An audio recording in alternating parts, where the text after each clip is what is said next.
Здравствуйте все! Добро пожаловать на канал Магия Песка. Дорогие мои зрители, всех вас сердечно благодарю за ваши лайки, хорошие добрые комментарии, за вашу поддержку, за ваши просмотры. Земной вам поклон! Давайте, мои хорошие, сегодня сделаем отсыпочку на вашего мужчину и узнаем, скажет ли он о своих чувствах. Если скажет, то когда и как. Загадайте, пожалуйста, на мужчину, на себя, конечно же, загадайте. И давайте вместе посмотрим. Я прошу высшие силы дать мне возможность ответить на все ваши вопросы и послать для вас только самую важную, нужную и полезную информацию.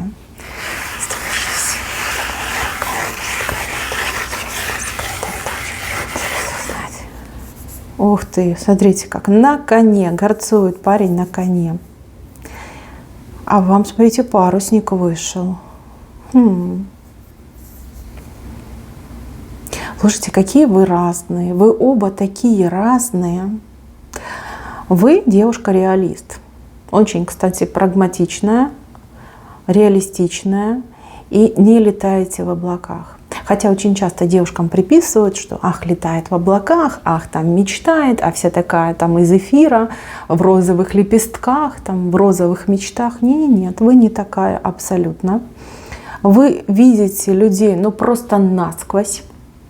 Вы уже, как говорится, в жизни повидали, школу такую хорошую прошли, даже если вы очень молодая девушка. У вас ум, знаете, как будто бы 300 жизней прожила. То есть вы наперед даже можете предсказывать и угадывать. Кстати, кто-то из вас прям шокирует не только этого мужчину, но и всех окружающих ясностью ума и умением предвидеть, предсказать, предугадать будущее. Вы понимаете, да? Вы понимаете, о чем я говорю. Многие от вас в восторге.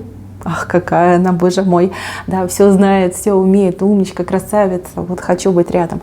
А некоторые, прям шарахаются, да, потому что люди боятся того, чего они не понимают. Такие, знаете, с маленьким мозгом, они всегда боятся того, чего они не понимают. У вас, кстати, небольшой круг общения, но в этом кругу только самые избранные. Не только избранные, но и проверенные, да, временем проверенные люди. Вы обид не прощаете. Нет, не прощаете. За обиды вы, не могу сказать, что прям мстите, но если вас обидеть, мало не покажется. Не покажется, да, так оно и есть. Что касается этого мужчины. У вас о нем, такое, знаете, двойственное мнение. С одной стороны, вас к нему очень тянет, да, и вы не можете отказаться от мысли от него, и прям нравится, а кто-то из девочек влюблен, но его поведение, оно для вас какое-то, совсем мутное и непонятное, похоже на какую-то игру. А вы не привыкли, чтобы с вами играли. Да вообще вы не любите играть, особенно если это касается любви. Есть такие девушки, они кокетки, да, они вот прям пикировочка, чуры-муры. Подмигнула, улыбнулась, там похихикала. Нет, вы не такая. Нет, вы такое вообще презираете, на дух не переносите. Вам это противно. За это, кстати, вас мужчины очень уважают. Уважают, что вы такая вот прямая. Одним взглядом вы можете сразу мужчине указать, кто он такой и где его место. Да, такая. Вы спросите у знакомых мужчин, они вам подтвердят, если мне не верите, спросите. И вас, конечно, в свою очередь немножко, давайте говорить прямо, да, мутит от его поведения, и вам до конца непонятно, что ему на самом деле нужно. Вообще, вроде как вы понимаете, чувствуете, что он симпатизирует вам, да, либо влюблен в вас, но при этом его действия, они какие-то обратно направленные. То есть мужчина может смотреть влюбленным взглядом, мужчина может вам улыбаться, оказывать вам знаки внимания, но не более того. Да? Либо вы с ним, например, встречаетесь, ходите на свидание, проводите классное время, но не более того.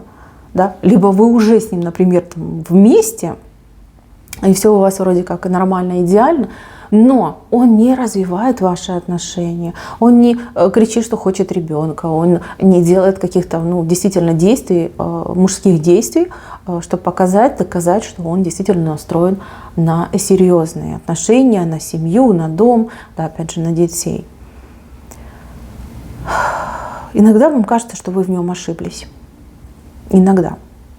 А иногда, наоборот, вы считаете, что да, он мой, а я его, и это судьба. Ну, я же говорю, двоякое такое, да, отношение, состояние. Это он всю воду мутит. Вот вы правы, он мутит воду. Он мутит. А знаете, почему вы его считывать не можете?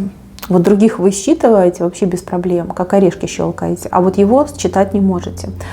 Этот мужчина, он, как и вы, обладает очень незаурядной интуицией. И у этого мужчины, как и у вас, тоже есть какие-то таланты, способности. Я сейчас такую вещь скажу, но только не падайте. Возможно, мужчина, на которого вы загадали, обладает экстрасенсорными способностями. Да, возможно, он ими не пользуется, да, вот в чистом виде. Вот типа я экстрасенс, я там сейчас чары наведу, да, и прочее, прочее. Нет, но оно же есть, и оно же никуда не девается. И, как говорится, хочешь не хочешь, а ты им пользуешься. Да, как-то он несознательно этим может пользоваться, да, наводить эту мару, да, туман наводить. Кстати, и на себя наводит, дурачок такой.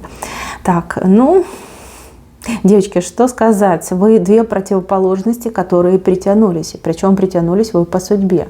Здесь, как ни крути, настолько разные люди, настолько как разноориентированные люди, и вы встретились, но это по судьбе. Это, знаете, как колесо жизни, да, намотало вас вместе, да, соединило. Смотрите, это человек на коне. Он на коне, и он едет к вам. Видите, вот он на коне и едет к вам. Вот этот персонаж мне совершенно не нравится, потому что, видите, этот персонаж стоит, такое что-то горбатое, непонятное, стрёмное, и за ноги хватает коня, не позволяет коню вести вашего мужчину к вам. Видите? Вот. За ногу держит коня, да, у коней же ноги. Я все время путаю, честно, путаю. У коней ноги, да? Если нет, напишите, пожалуйста, в комментариях. Извините, я что-то путаю. Держит, да, держит, не позволяет двигаться к вам. А вы такая, да, в парусник, и говорите, ага, если ты не едешь, значит, я куда-нибудь в другое место, либо к другому мужчинке пойду. Вот этот персонаж мне совершенно не нравится. У персонажа есть корни. Но по корням обычно это родственники проходят, родственники, семья, либо жена даже может быть бывшая какая-то, может быть даже ребенок от бывшего брака. Мало ли там, дети тоже ведь разные бывают. Может быть там мамка научила, и ребенок там, ага, если ты там с кем-то начнешь встречаться, жить, то я тебя там любить не буду, да, видеть тебя не захочу. Так тоже, девочки, в жизни бывает. Но здесь вот по корням явно какое-то родство просматривается, либо какая-то давнишняя связь мужчины с тем, кто его останавливает. Но как бы там этого мужчину не останавливали, девочки, он все равно вырвется. Вырвется, прорвется и до вас таки доберется. То есть он вам в любви признается. Он уже слова, девочки, подбирает. А вы знаете, он репетировал. Вот мне идет картинка, что он репетирует, перед зеркалом репетирует, вот что он должен вам сказать, как он должен вам сказать.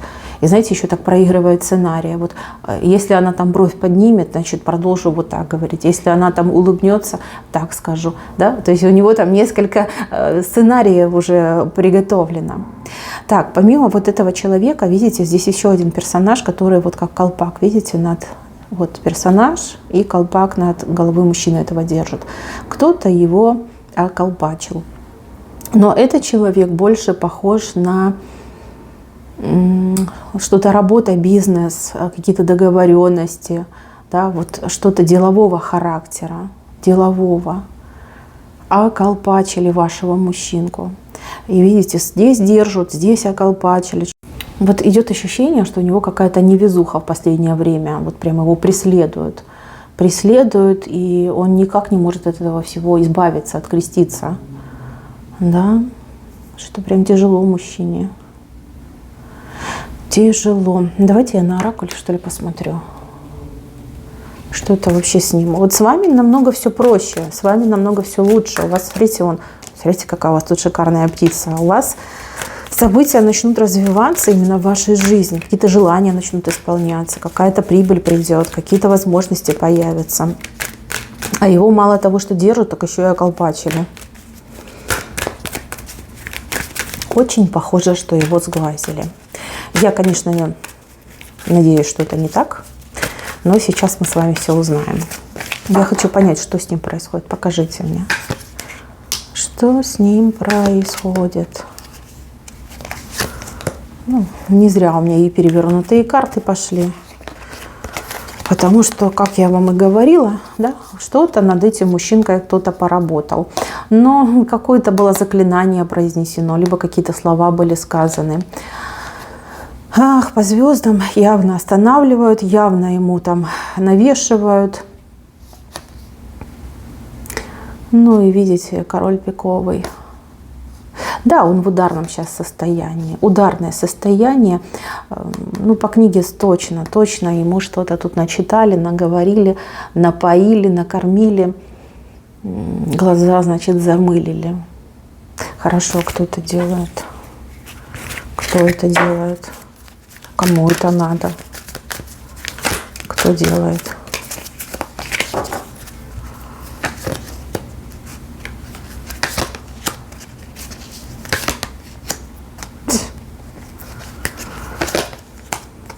Не хотят говорить. Смотрите, видите, закрытая информация. Сейчас не откроется, через время откроется. Ну вот. Хитрая женщина это делает. Хитрая женщина. Знаете как? Вот эта женщина, вот мне идет такая информация, вы о ней точно все узнаете чуть попозже. Скорее всего, в следующем месяце узнаете. Не сейчас, чуть попозже. Сейчас я вам просто дам наводку. Это очень хитрая женщина, которая его хотела к себе привязать. Опять же, и мама может хотеть привязать, и женщина, там, соперница может хотеть привязать, но неважно, не суть. Суть, что она хотела его привязать, что-то там на него делала, читала, чем-то кормила, поила, а по итогу она ему так нагадила, что у него везде какой-то облом пошел. Вот прям везде облом пошел. И то, что между вами сейчас тоже вот что-то прям сломалось, никак не может починиться, это тоже из-за нее, из-за того, что она делала, читала, либо давала ему потреблять. То есть она хотела на одну сферу воздействовать, да, грубо говоря, на сердце, на мозг, а так получилось, что на все сферы жизни подействовала. Просто его как от жизни откинула, отрезала. У людей, кто его окружает, на него сейчас идет какой-то сплошной негатив. Поэтому вы тоже в его сторону негативите. Да, думаете, ах ты, паразит такой. Поэтому, девчонки, вот как удачу она у него забрала. Удачу по клеверу, удачу забрала. Как радости жизни забрала. Смотрите, тут замочная скважина вышла. То есть вы узнаете, но узнаете в следующем месяце. Так что немножко подождите, даже здесь, да, нам показывают, что должно время пройти. Корни пошли. Кто-то из семьи, либо кто-то претендует, чтобы быть его семьей. Поделали. Либо оно в следующем месяце силу потеряет, либо вся информация вскроется в следующем месяце. Вы четко будете понимать, с чем вы имеете дело, и что вам делать. Так, хорошо, ну так, его чувства. Страсть. Господи, как же его размотало. Как же его размотало. У него сейчас чувство к этой женщине, вот знаете, вот ее прям, не знаю, побить, поколотить. Какое-то ужасное чувство агрессии к этой женщине, которая ему вот останавливает. Он ее просто ненавидит. Она хотела, чтобы он ее любил и был вечно с ней, а получилось все наоборот. Он ее сейчас просто ненавидит. Он сейчас в собственном доме, либо в семейном доме, и его рвет уже на маленькие кусочки, на маленькие атомы. Прям как с ума сходит из-за этого.